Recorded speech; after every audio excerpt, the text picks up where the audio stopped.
Slavery is a choice. That's why the title of this video is New York is going to be a paradise for the poor. Remember back when Kamala Harris was talking about equity and nobody understood? They're like, did she mean equality? And no. She meant equity. Equity. This is why I said it's called the creep of communism.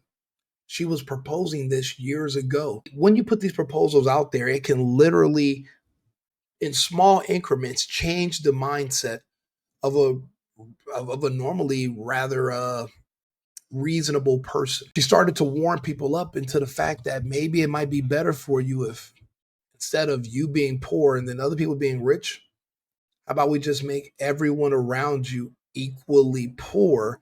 That way, none of you guys can look down on each other and you just all won't have shit. See, that's what it's like in my home country. We don't have to pay for housing, and you get a voucher for food. And with that voucher, you go to the store and you have the equivalent of like government cheese. You get a certain amount, a certain weight of a meat, of a protein.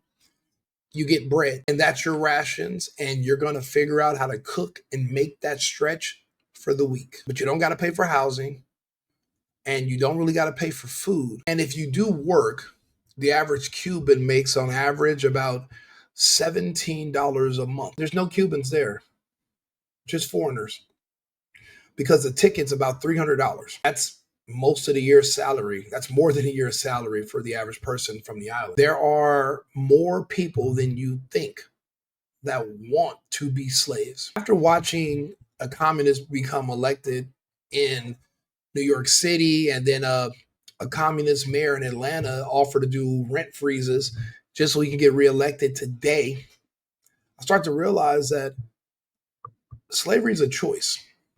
Years ago, Kanye said that, but nobody wanted to go into what he meant. Slavery is a choice. People will rather choose slavery over having to think for themselves, figure out things for themselves, decide where they're going to live and how to take care of their kids individually.